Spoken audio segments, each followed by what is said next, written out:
Hey, thank you for joining me. I have been kind of wondering when I should get to these issues. New X-Men, written by Grant Morrison, and it was a four-issue run by Marc Silvestri. He comes on to draw these books. If I remember correctly, this was Grant Morrison's end of the New X-Men run. He had been writing X-Men, and I'm not going to say it was one of my favorite runs. I liked it, and he brought all kinds of new concepts to the franchise that I think it didn't offend me, it didn't disgust me, it didn't piss me off.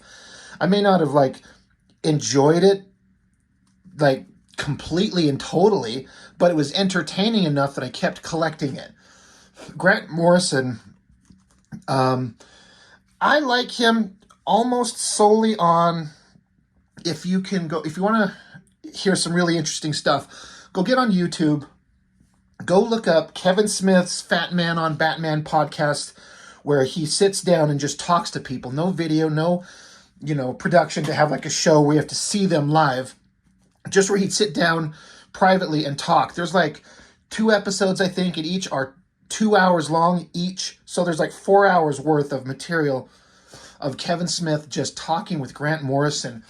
And he's a funny, interesting, intelligent guy. All kinds of fun stories, sense of humor. And he talks about his perspective and his ideas and what he thinks about. And just based on those interviews, I like him a lot. I think he's really neat, and I like what he does. And I think everyone kind of knows him and loves him for some of the work he's done on Batman. But I could never get into the Batman comics, and I just haven't bothered to pick up his run. Maybe one of these days. Anyway, but this, I believe, was the end of his run on X-Men, and somehow they get Marc Silvestri on board to draw all 4 issues. And as I think about it, I've got all 4 right here. I know a lot of you have been watching my channel with me for a long time, and I talk quite often about how much I love Silvestri's work. And he's done different degrees of awesomeness on different levels throughout his career. I go back and forth in what I think is his better stuff. His old Wolverine stuff with Dan Green just looks so goddamn good. And his kind of early Image stuff, even he says he doesn't like because he was just trying to do Jim Lee. And it's interesting, but it lost something.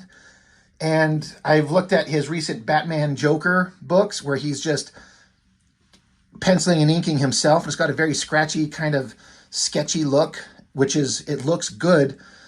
But as I think about it, I think this run and the art in this might be the culmination of the best modern work Marc Silvestri's ever done. This is a contender for the best work he's ever done, in my opinion. And part of it is because if you look at Silvestri's work, he's got a very organic look, is a word that I heard someone describe it years ago. And I was like, right, correct. Organic. I don't know. I don't know how to explain that to somebody else, what that means, but it fits, it works. And that's what his pencil work looks like. And I've always felt that Joseph Weems, the guy who's doing the inks on these, I think that his inks complement Silvestri's pencils best. The only argument for something else is Dan Green on Wolverine, but it was a much less detailed look. And you could tell that there's a lot of that artwork that was kind of done on a big deadline, so they're kind of rushing through it. So they found a artistic balance of great art and speed. But Joseph Weems inking Marc Silvestri, I think, is the best version of Silvestri's artwork. And there's so much great stuff in here. I'm trying to decide if I want to do all 4 issues at one time. We'll see how it goes. I don't have a plan. An interesting point. Well, 2 things.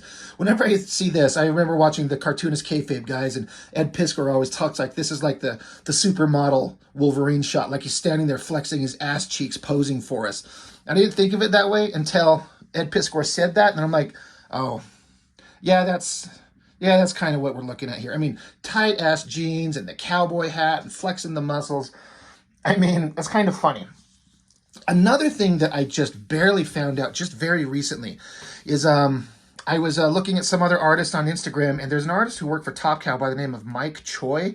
He took over doing Witchblade for a while. He worked at Top Cow, and so he knows Marc Silvestri. And I was kind of going through his Instagram page, and there's a picture of this, and he was saying that Mike Choi, drew the backgrounds on this, and he was never credited. Now, I didn't know that because it's just listed as Silvestri as the penciler. I'm sure once we get in there, there'll probably be a whole host of ink assists, probably. But Mike Choi said that he did all the backgrounds on this, and the way that he signed it is that this clock in the background. He said he set the time on it to be the date of his birth date. That was his way of signing the artwork for the backgrounds that he did. So that's an interesting bit of kind of knowledge, but it also kind of diminishes the interest in Silvestri in that he just wanted to draw the buff guy, and then he doesn't want to do the pain in the ass background stuff.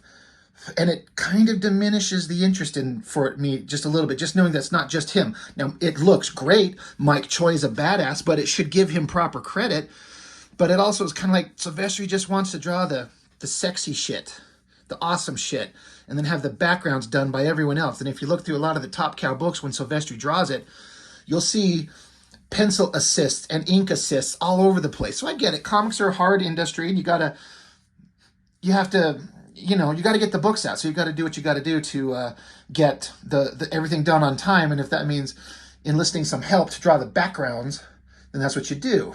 So I get it, but it kind of defeats a little bit of it for me. But I can't tell you how many times I've flipped through these books, especially this issue 1.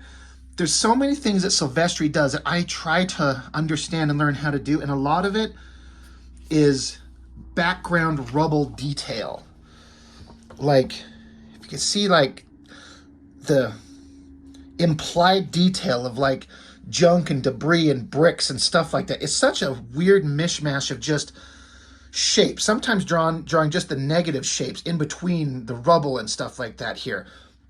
Can't pass up this great face. And again, the inking on this, such a crisp, like Hunt 102 crisp ink line. Sharp, fine lines inking all these figures. They look so damn good. And the coloring just accentuates everything so perfectly. I think this stuff looks so good. I'm not going to get into the story too much because Grant Morrison's stories are so weird. Trying to explain it in a way that would make sense is just going to be a futile thing. But on a basic level, there's this guy, and he's running, and it's basically night crawlers, but there's more than one. And he's being tracked down. Another great face. I want to flip this upside down and get a shot of that creepy looking weird nightcrawler face. Looks so great. All of these are awesome. He's in this destroyed building, and then you look up through the roof, through a big hole in the roof. There's a busted up sentinel saying destroy, and he points his hand down. And so sentinels are the bad guys, right? Another great shot of all this technological shit on the sentinel, that hand. But the sentinel shoots down and vaporizes all these different there's multiple versions of Nightcrawler, and they all get vaporized. These skeletons, God, it's so good.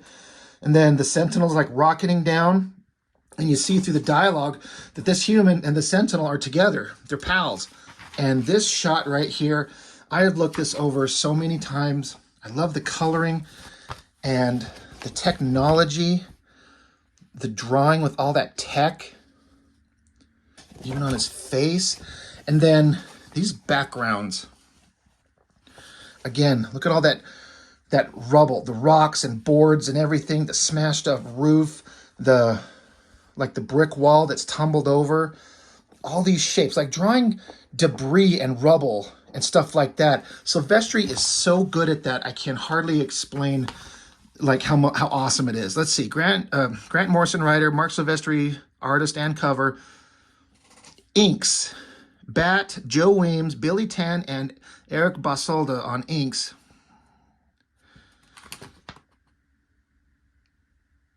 Yeah, these weird coloring things are kind of hard to read sometimes. So a lot of ink help. So it makes me wonder who does what.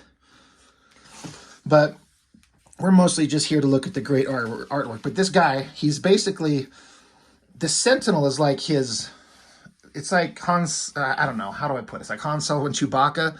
He's like got some kind of sentient mindset, some kind of ability to think. He's not just a mindless robot, but he is and he isn't. But he's under the control of this guy. So he's like his giant protector. And then there's this, I honestly, I don't know who this, she's saying, I am a Generation N unit from the world. As an external artificial nervous system, I was bonded to the man Phantom X once, but that was long ago. Before what happened to him, I am alone. So, for those of you who read X-Men, there was a character named Phantom X, and he had this big, weird technological thing that was always with him. And I guess that she's like the modern version of it way in the future. I don't know. It's so convoluted. What's interesting is that the human calls the Sentinel Rover, and whenever he tells Rover to say hello to her, and all this Sentinel ever says is destroy, which is funny because Sentinels used to show up and it's like destroy, kill mutants, but all he ever says is destroy, no matter what he's thinking. The guy even says vocabulary is not much to write home about, but he means well. And he saved my life more times than I can add up. So I like the idea of like a human, and he's got a giant Sentinel as like a personal bodyguard. So the Sentinel scoops him up, great hands and the little gears and pistons inside the joints there. They're not super detailed, but there's just enough in there, like implied detail, to let you know what you're looking at. And then here that Eva, she transforms into that thing that Phantom X had in the X-Men comics. I don't even know what the hell ever happened to that character. Anyway, just another, they call this the Manhattan Crater, so it leads you to think it's, you know, New York that was smashed into by an asteroid, so everything's destroyed and kind of rebuilt. I bet a lot of these backgrounds are done by some other artists. And then we go to another place, Transatlantis. And so Beast in this story is some kind of ultimate bad guy. He's like possessed, taken over.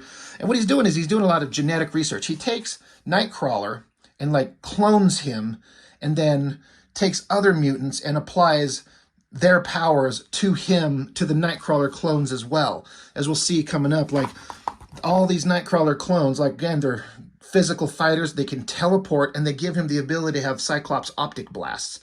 So what a dangerous power set. What great artwork of this version of Beast.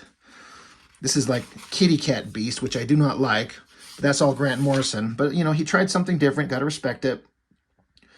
But I don't care for Kitty Cat Beast. I like Ape Beast. We're back with the main heroes. And we see that inside the Sentinel, one of the Nightcrawlers, they just call them crawlers, was stowed away inside the Sentinel there. And he was taken back to the good guy's base of operations. So that's not good. But the thing teleports out, and the Eva girl, she's saying a crawler hitched a ride. She can mutate her body into all kinds of different shapes. And look at all of that crazy technological stuff. Look at those great weapons that she's got. Man, Marc Silvestri can draw hot babes. But the crawlers can, I think they can multiply, like clone themselves, and then teleport, and then shoot Cyclops optic blasts, as you see here. Great shot, great coloring. But the crawlers, they start shooting, and then I think this is awesome because the human guy, he's down here, and Rover, the Sentinel, he puts his hands to protect and put a protective kind of barrier around it, and then kind of collapses it like you see here. So the crawlers are all blasting. But then once he gets a moment, he just slides his hands apart and shreds all these crawlers that are in close proximity. What a crazy, wild, awesome thing to show. So they all show up, and so it's a big battle, fight, fight, fight. There's this character in the new X-Men that Grant Morrison was writing. I don't know if he introduced the character, but there was some kind of like, I think his name was Beak, some mutant with wings and a bird head, and this is supposed to be a descendant of him. So he shows up, he's a bird, he carries a baseball bat and just starts slugging the crawlers. I mean, I guess that works. And the Sentinel, he's kind of getting zapped and overwhelmed, and he's carrying, they call it the Phoenix egg, which is an interesting concept. We all know about Phoenix, the Dark Phoenix, the Phoenix entity, but they've got a Phoenix egg. Is that something that's ever been discussed or shown before here? To my knowledge, no. But they had one, they found it, and it was strapped to the back of the Sentinel, and the crawlers get it and teleport it out of there. And I like this, all these shots of Crawler's face. He's like, "Ist gut? Or clever, yeah?" It's funny. And Beast is saying, "All that you are, I made you to be." And he's like, "Ah, greater than gold, more deadly than bombs, my phoenix egg, my sweet gene." Another great shot. That'd be hard to draw because I don't know how to draw animals without reference. That'd be a difficult one. Great ink lines all over there. And then another great big structure. I can't remember the name of these 3 blonde twins. I think there's supposed to be 5 of them, but 2 of them are dead. I think something like that happened, if I'm remembering correctly. But they're talking. There's someone in shadows here. It's Wolverine. Wolverine's always a badass. I do believe this panel was redrawn because I'm pretty sure I've seen a original version of this where Wolverine's sitting there holding like a cigarette or something like that. And Marvel Comics put an absolute, like, nope, we don't see anybody smoke anymore. So they had to redraw it, which is stupid. But Wolverine's there. They're talking. They're making plans. There's this old chick that I think it was a version of Professor Xavier's sister. I don't know. I think that's a great shot of lips right there, the mouth. Silvestri can draw so damn good. And then it goes back to 150 years earlier. So we're seeing, it's kind of like Days of Future Past, like a horrible future where everything's gone to hell. What kicked it off? And so you got Cyclops mourning again. Jean Grey died. I can't remember how. I've read it in this version, in this story, what killed her. And there was like a burgeoning flirtation between Scott and Emma Frost, which is, I mean, okay, it worked for a while. It's not my favorite thing, but it worked because Jean was dead again. I can't imagine ever being given the reins to write X-Men and ever killing Jean Grey, because she's done it. It seems like a dozen times. I'm sure it's only 2 or 3, but still, she's had like the best death in comics ever. And then a convoluted bullshit reason to resurrect her, but then to kill her again? You know she's coming back to life. You know she is. So, I mean, fuck that. I like this coloring. Such a drab, gross surrounding. Just a hint of sunlight as Scott mourns her, burying her again. Great shot of his face. This is where there's a voice off panel saying this will only be the 3rd or so time you've had to bury her. So it's the White Queen. She says, "It must be getting rather tedious, Scott dear, these reruns of your grief." He's like, "That's not funny." She's like, "Yes, it is, and you know it." And all kinds of horrible things happened, and you know, they defeated whatever bad guys they were doing. There was Magneto, there was a character named Zorn, all these things that went on. And Emma Frost is like, "I want to reopen the school." And he's like, "It's done, Emma. Even Professor X has retired. The costumes, heroics, it's done." And Emma Frost is saying, "But you and I, together, think of what marvelous teachers we could be to a new generation of gifted bloody brats. We could inspire them to greatness. And Scott, imagine what we could do for one another. Don't you want to inherit the earth?" And he says, "Someone else can have it, Emma. No, I quit." And this is like, this decision that Scott makes is what leads into the horrible future. I think it's such a great drawing. Silvestri's ability to draw regular clothing. I like the like autumn leaves blowing in the wind. It's so good. Again, that drab, gross color in the background, but just the highlight of sunlight on him as he's still in shadow. Great coloring, great storytelling. So incredible artwork. I love these so much. This is one of my favorite covers. The inking on this by Silvestri and Weems, like, if you can look up the black and white of this and see all the kind of great cross-hatching going on in this figure, it looks so great.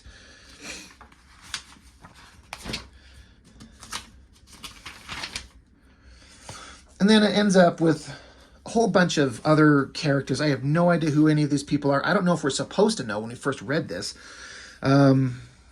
Joseph Weems with Billy Tan on inks. It's kind of Steve Furchow, John Starr, Matt Milla on colors. So in this one, according to credits, it's just Joseph Weems with Billy Tan on inks. So not a whole slew of extra help. Some new bad guy Some guy I've never heard of. The X-Men have a giant whale on their side. Yeah, a whale. This is Grant Morrison, all right. All these guys, it's just battle's about to happen. Bad guy coming, got a bunch of winged crawlers. So here's another version of, it's such a fascinating concept to take and start splicing mutant powers together. Take Nightcrawler as your base and give him Cyclops optic blast, or give him Angel's wings. So now the crawlers can fly around and teleport. What a dangerous, like, idea. But battles, you know, battle commences. Everyone has to fight these winged crawlers, all these characters. So it's just a kind of a big, awesome fight going on. Bunch of battles. They get the Sentinel involved here. They got to get up and get out of there. Great explosions, great actions, great muscles, all this stuff. And then they keep doing the BAMF sound effect to show that these guys can just keep teleporting. And yeah, it's such a wild, and again, weird, convoluted story. I can't even begin to explain it. But there's a lot of back and forth about what we should do, how we should do. Even Silvestri can draw just a basic face like that. Eyes, nose, mouth on just kind of a smooth-faced, kind of regular dude and make it look awesome. The girl's face looks great with that kind of jagged ink line to make her look kind of inhuman and not quite so smooth. Great stuff. I like this shot because Rover is trying to repair himself. He's taking a lot of damage and he's like welding himself together. Look at that shredded ass destroyed hand. All these chunks just taken out of him. Like, this looks like a Sentinel that's been just through the ringer. Close up of his face. So damn good. I hate that. That is like a terrible drawing right there. I think that looks just crappy as hell. Didn't even know there was a Daredevil video game. What platform is that on? It must have been terrible because I've never heard about it. Back to Silvestri drawn. Maybe the character he draws better than anybody else, and the best character he's ever done was Wolverine.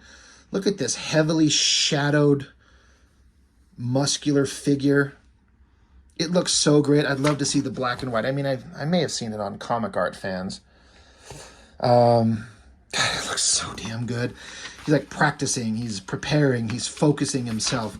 I've always liked, this is a hell of a spread. I always like these little images of Wolverine. He's like doing like martial arts meditation moves, practicing, focusing. I like that shot of him there. This middle one right there. The anatomy on his body, the hands, that arm flexing in front of us, and his lower side of his torso. It looks so good.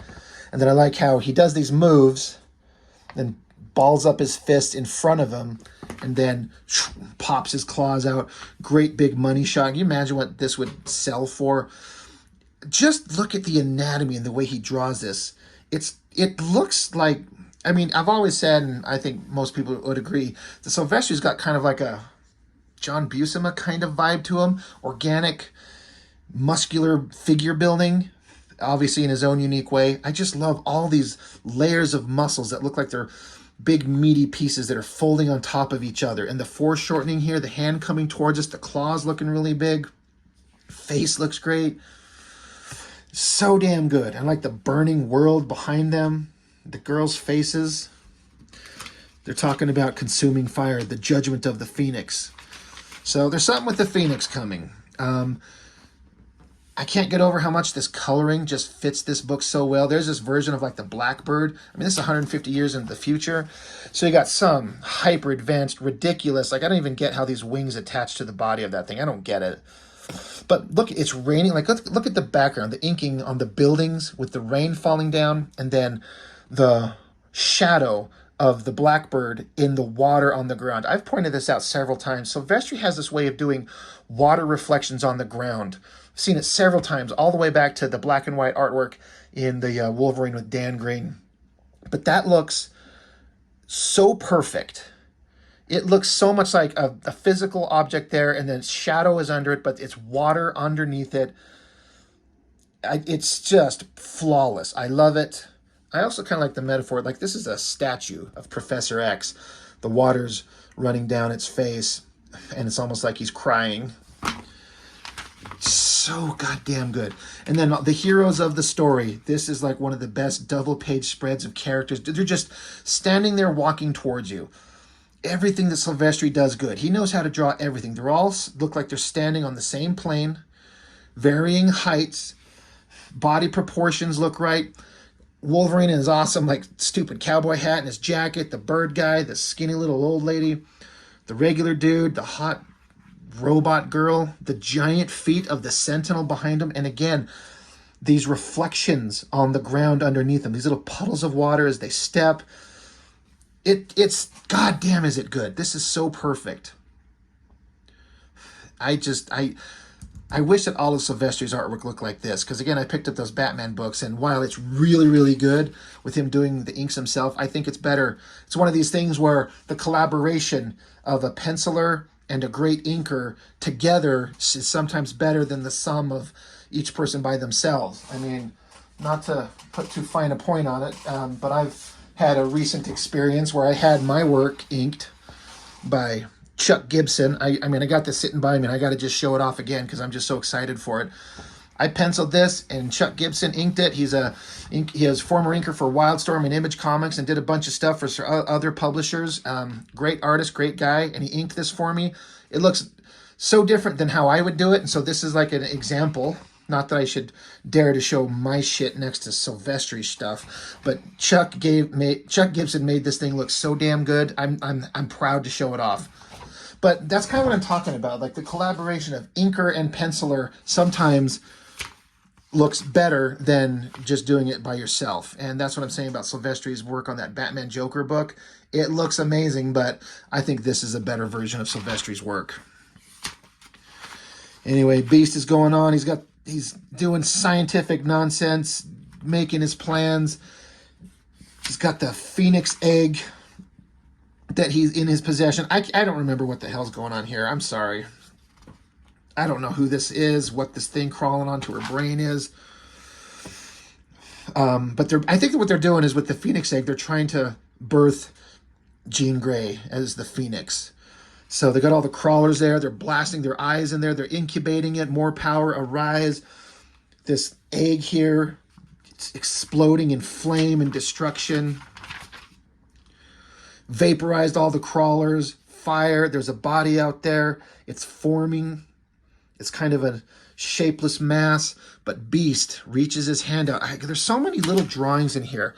I love this close-up of his eyes and his nose and that fine line inking on his upper part of his snout there. This shot of Beast reaching his hand out, and then this flaming feminine hand reaches out and takes it. And now you can see it's a female figure. Like, what a great figure, too. God, everything he draws is great here. She's saying, I'm sorry, I was in the crown in the white hot room. She's like, when am I? Did I have to fix something that was dying? How long has it been since? And she's like, Henry, is that you? It's like, yes, Henry, of course, and Beast. But I have another name now. My ultimate soldier, my destroyer of worlds, call me Sublime. Now, when I read this, I'm like, I had heard that name. I didn't know what the hell it was, and I'm still not entirely sure. Some kind of, like, life form as a virus, I think. Some of you who read those stories and remember will have to tell me what this is, but it's something's taken over Beast. And now he's rebirthing the Phoenix. And there's a great, like, you're going to get Silvestri draw basically a nude female figure. So good. The coloring is just killing it. So, beautiful work. Issue 3 of 4. Kind of maybe the least interesting out of them all, but still good. Kitty Beast. And then once again, we're off into some weird shit. 150 years from today, Pan-Africa, home of the termids. There's giant bugs, people flying in. The coloring on this, again, I'm going to keep pointing it out. Some coloring is, some places it doesn't work on some books, but sometimes the modern computer coloring just works so well, and I think it works great in all of these. I don't know who all these bug creatures are and who this guy is and what the hell's going on. The Phoenix is showing up, making her presence known. And Silvestri's making his presence known by drawing like naked female figures with a little flamey ass. That perspective on that guy flying away from us, that is tricky to do, and it looks so damn good. I guess she blows up this whole island, and there's even the skull asking if it's dead, and she's talking to it like she's keeping it alive to have a conversation with it. Great profile. Look at that coloring, just making her look like a flaming creature. It's like Grant Morrison was trying to take the Phoenix concept and push it into a deeper understanding and a deeper bit of the mythology. Whether it was good or bad, I don't know, but I like that it was different enough that, like I said before, it didn't offend me or piss me off. It was just kind of like, all right, there's more to the Phoenix. Sometimes, I've said this a lot, over-explaining a thing ruins it. Sometimes just the basic concept. Phoenix is a force of the universe, and it took over Jean and made her go evil. The end. That's all we need to know. But the more you dig into it and add more and more to it, the more you just kind of ruin the mystique of it. And that sucks. I think this is them he's combining Nightcrawler's DNA with Beast, the original version. So he's like a big ape beast, but he's got like the Nightcrawler tail. It looks like he can teleport too. So another fucking super dangerous mutant power crossed with different other powers. Interesting idea that could be scary as hell. So characters interacting, talking, good guys, bad guys. Phoenix shows up again, and again you get Silvestri to draw flaming naked girl body carrying this skull. And it's like she doesn't know who she is or what she's doing, but she's kind of doing his bidding, but she's asking questions. I always thought that this, like him holding that skull and then crushing it, that forearm coming towards us, the muscular anatomy in these, sorry, I'm trying to get my pointer here. But this anatomy on these muscles and it coming forward and that fist crushing that skull and like the movement of it just exploding out. It's so damn interesting. I get the feeling that I kind of skipped over the credits on this one, I think. Inkers, Joe Weems with Tim Townsend and Bat. I feel like this is a little bit different inking vibe. Like this isn't Joe Weems. I was wondering if this is one of those other guys. Townsend and Bat are really good. I think they both do really good stuff. Back with the other characters, this is where there's a talking humpback whale that's on the good guys team. They're fighting the crawlers. Look at the way the coloring is just like they're underwater here. No, they're above, they're in the sky looking down at the water. Look at the coloring there. And then here comes the X-Men's jet, just flying through all these winged crawlers, just shredding into him as they blast through him. But like, even like Silvestri's like, he gets tasked with, you got to draw a giant whale. So, and then here comes Rover, the kick-ass sentinel. He's showing up to fight these crawlers. So battle's on. Great movement, great coloring. Wolverine dives out and just starts chopping up all these crawler clones, just shredding them to death. Sentinel's there kicking ass. He gets distracted. This is another weird thing because Rover, the Sentinel, sees his human handler guy having kind of like a tender moment with Eva, the other, because she's a robot. So robot is jealous of human guy having a relationship with other robot. But he gets distracted. So then the crawlers start teleporting around him and start just blasting away at him, shredding him, blowing him up, and he tumbles off to the side. And, I mean, the guy's name is Tom, and the Sentinel, who's only ever says destroy, but as he gets distracted by a perceived kind of connection with something else, he falls off the boat, because they're on a boat in the ocean, but he doesn't say destroy, he says Tom as he falls. You're like, oh, all right. He's got some more self-awareness. Great shot of Wolverine standing there amidst all these dead crawler bodies. Here's another great shot of that face. And the lighting, the uplighting on that, holy God, does that look good. The teeth, the shadows on that nose, God, that looks good. God, I couldn't do that in a million years if I tried without referencing something. I gotta step up my game, Jesus, Lord.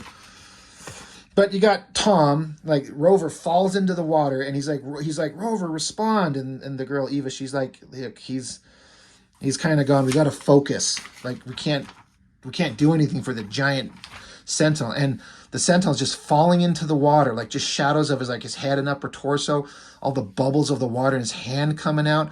And he's thinking, it says, error, not error, leave, error, error, not error. Like, don't leave. I don't want to leave. Look at the coloring on that. It looks so damn good. That's so good. And the Tom guy, he's saying, all my life he raised me. He brought me food when I was a baby. You don't understand.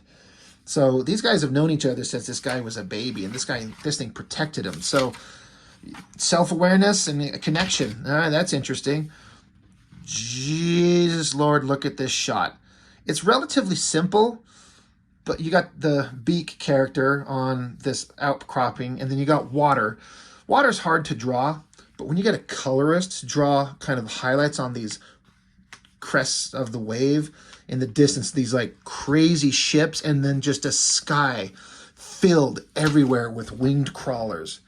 Like, that's hundreds, if not thousands. Then even look, there's like, this is the first time I've ever noticed, there's freaking lightning striking in the background.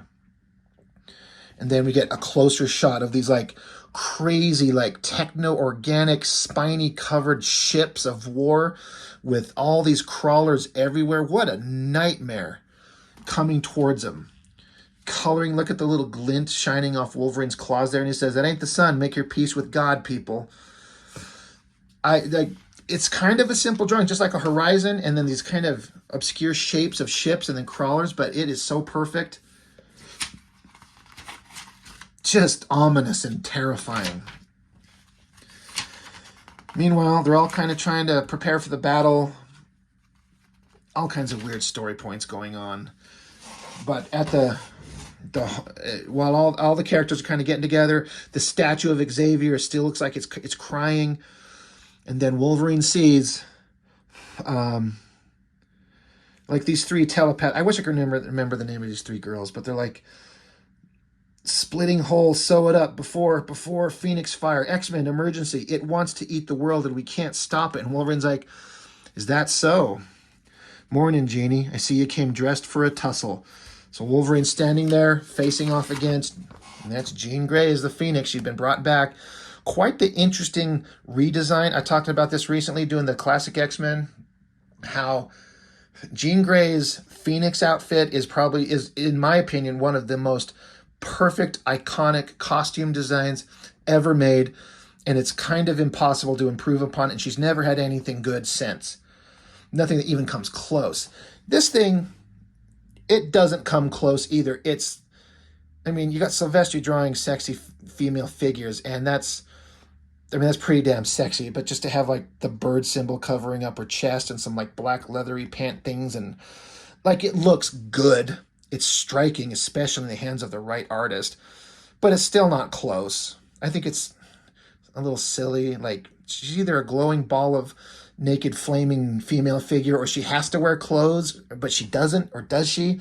And to have her tits covered up by the design of the bird only, like not strapped to her, it's sexy and awesome, but also a little silly. Great coloring though. So crazy, weird story in the last issue. Pretty damn good cover with all the main characters. Let's see how the hell Grant Morrison ends this stuff. Let's see. Pencils, Marc Silvestri, inks, Joe Weems.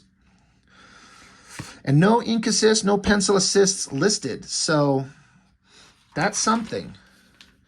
I've seen this page in high resolution black and white, and I can't get over the crisp, sharp ink lines on this that Joe Weems does. It's a planet and being struck by asteroids and meteors and lava flows and water. Like, could be kind of boring thing to draw, but if you know what you're doing, like Silvestri, it looks so damn good. Bad Guy Beast is just going on with his evil plans. This guy that's following him, I don't know what all that's about. Evil Beast is like he's jacking himself up, all these needles to puncture him and amp up his abilities. Anyway, let's get back to Wolverine. Now this doesn't look like the Wolverine we've seen before. He almost looks too young and smooth for a guy that's, I mean, this is 150 years after the modern X-Men comics, and Wolverine's probably already a century old at least. So he's 250 years old. I get that his healing factor presumably could keep him young looking, but I think he should look more old and grizzled and more lines on his faces. That face does not look like it's the same guy there. Like, where's his chops on his cheek? Like, it's a good drawing, but it doesn't look like the same Wolverine. Got that Jean Grey, that same ridiculous Phoenix outfit. Like that side profile. But a lot of conversations back and forth. While Phoenix is distracted, you got this old lady. I wish I could remember. I'm sorry, I can't remember what her name is or what her kind of connection to the whole story is. She's got this brain in a jar. But she's in the X-Men jet and flies it coming up right behind her like she's going to plow into her. Which doesn't show it, but something happens to her. Got Jean Grey having kind of an orgasmic face. Falls to the ground into Wolverine's arms, and it kind of knocked her back to her sense. She's like, Logan, I was in this huge place. How long? And he's like, Jean, shush, 150 years since we last saw your face. She's like, 150? What happened? Another great shot.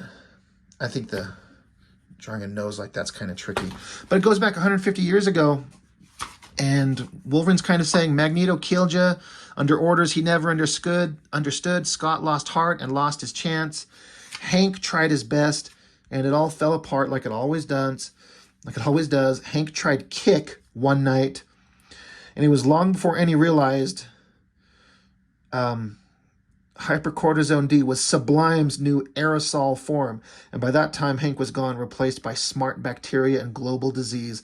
Humanity died, and we all went to war in the ruins. It's been a heck of a time. So again, I don't know anything about the Sublime concept, but Wolverine's basically explaining how, because Scott lost heart and Beast tried, it's basically like it's all hinging on Scott Summers having the heart to continue on in the absence of Professor X. But the old lady, she gets exploded. All this wild stuff. There's so many crazy things going on. It's just kind of hard to explain it all. I think the bad guys are storming the good guys' base. That's a pretty good drawing. I can't turn the pages. But then Evil Beast shows up. Beak shows up, flies up there with this baseball bat and goes to it's kind of stupid. You're going to take on Beast with a baseball bat. He gets zapped down. He's done. I've seen the black and white artwork on this before online. Such fine line inking on it. Looks so damn good. So Beast is just like, oh, I'm going to rule everything. I've got all my creatures. So Tommy, the guy with the Sentinel pet, he's touching the boat, and you can see these energy waves. He's like, because he can control him, like through some kind of like mental connection. He's saying, he's gigantic. Come on, mate, come on. I don't care how many fathoms down you're sinking. I know you can hear me. You get up here right now, Rover, because if you don't, I'm as dead as the rest of them. So he's kind of facing off against Evil Beast. Evil Beast is about to do some horrible shit to him. Boom. Rover shows back up, smashes everything, distracts him, gives him half a second, knocks Beast to the ground. Eva shows up, starts blasting. Beast gets a hold of her, because again, she's technology, as far as I understand. Weird alien mutant technology, something like that. But Beast is like, there, can you feel the thoughts we make entering your body, rewriting it, biosoftware, command execute, generate trash codes, and then she basically like loses control of herself. He says, now give me an uncontrolled explosion of useless body parts, an unstoppable cancer storm. Weapon 13, I created you once, I unmake you now. So that's not good for her. We see Beak here after getting zapped by Beast. You see Rover in the background after he showed up, and he did some awesome like helping out, but then he's basically on fire, done, exploded, dead Hulk. And that's it. Wolverine comes up to Beak, and Beak's like, God, I screwed up. I wish I could have done my granddad proud. And he's like, don't worry, you did good. You did proud by your grandfather. If you only knew, just let yourself go. You did good. And Wolverine's like, because you don't want to be around for what's coming up. Pops his claws, runs over to Beast, guts him, just rips his guts out, cuts across his face, cutting out his eye. And Beast, being pissed off in all his abilities with this sublime character, whatever that is, he says to Wolverine, do you think you would live forever, you little speck? I can turn off your healing gene. Which he does, and Wolverine drops to the ground, bleeding out. And then you hear Jean Grey saying, it's all right now, Logan. We're going to the white hot room. And so Beast is facing off against Jean. She's kind of come to her senses. To now these two are going to have it out. So Beast is saying, with your talents and an endless army of crawlers, we will set our mark on all creation. We will remake God in our image and sit on thrones high above the universe. And she says, really? Actually, what's happening here is a coordinated disinfection. My friends were only keeping you busy. And then the text for her dialogue changes, like her voice is changing because the Phoenix is taking control. Be calm now. Your time has come. Accept the judgment of the Phoenix. Did you think you would live forever, you little speck? Show yourself, sublime. So she withdraws from Beast's body, that sublime creature, that entity, that bacteria, or whatever the hell he is. And so now it's just Beast. He's like, oh, Jean, I feel awful. I lied about that cure. I tried to save the human genome, but there was no one left to run the school. Jean, I lost it. He's like, oh, Jean, I'm so glad to see you again. I can't believe I managed to live so long with my asthma. And then suddenly his head's cut off. This guy that worked for the evil Beast, he showed up and was sick of him and threw this weapon and cut Beast's head off. So now Beast is done. Jean Grey has extracted the sublime part of it. And meanwhile, Eva is over here falling apart. And he comes over to say something to her. He's like, I can make you better. Don't worry. I'm good with machines. Cut to Wolverine's face. And he's lying here on his back. And he's got this calm look of contentment on his face. And I actually like the dialogue he says here. He says, peace at last. Had to be something nuts like this. Like Wolverine, who's going to live forever and fight through everything and see all his friends die in a horrible future. He's sitting there like, if I'm finally going to have peace, but God, it had to be something insane like this. And there he is, just nothing but a bloody mess at his midsection. And then it kind of pulls away and goes into this otherworldly kind of, it's like the world where the Phoenix exists in a way. I'm not really sure how to explain it because I don't understand it. I don't know if these are concepts that were explained before or this is just the first time we're seeing anything like this. But Jean, and with the Phoenix power, she's in this place called the White Hot Room. They're surrounded by all these other people that have been versions of the Phoenix. And basically they're like, you're joining us in the afterlife. You're dead, you're gone. But Jean's saying, did I have something to fix that was dying? What is it? And it's like a badly wounded orphan universe. The Phoenix needs to do something. So Jean's crying. She says, but what's that supposed to mean? That Henry's heart is broken and that Scott succumbs to loneliness and doubt. And that all is lost unless... It says here, if you wanted to grow a new future to replace the one you just cut away, you have to water it with your heart's blood. They said, in that way they've got. And they said, I was to tell you to hurry. So basically, like, if you're going to fix the world, there's a lot of confusing dialogue that is probably not making any sense with me saying it without understanding the context of everything. But basically, they're like, you're coming to this other plane of existence with the other Phoenix entities, but you can fix this one moment in the world to fix the universe that you come from. So she's saying, she's kind of laughs. She says, live, Scott, live. And she kind of gives it like this blessing and a little tiny change. And we go back to that same scene from book 1 where Scott was having this conversation with Emma, and it's the exact same thing. They're having the same conversation, but she's like, imagine what we could do for one another, Scott. Don't you want to inherit the earth? But in this new version, where Jean gave kind of her blessing, Scott decides to join with her and change the future. So this horrible nightmare future that we just went through never happened. So, and then that's where the book takes off from there, and the X-Men go about their adventures as they always did. So, I probably made that story sound more confusing than I needed to, but there's a lot of weird shit in there that's just kind of hard to explain. But it was interesting, it was weird, but ultimately I was here because Marc Silvestri did what I think is the best work he's done, I think, ever. And I remember him saying somewhere that he really, really enjoyed doing these books. He enjoyed doing the artwork, and that he thought that his work on these books was some of the funnest times he's ever had in comics. I think he was indicating that he felt like he had a vibe. He had a good time. He was just connecting with the story and what he was drawing, and was just having a lot of fun with it. That's something that he said. So, and I kind of feel like that's the case. And I feel like, as I said, Silvestri's work looks best with Joe Weems inking them. So like I said, I submit that these books artistically are the best modern work that Silvestri's done. Now I say modern, I forgot if I mentioned, when were these printed? This is 2004, so they're 2 decades old, you know. So how is that modern? I don't know. It's probably right in the middle of his career, sort of, you know.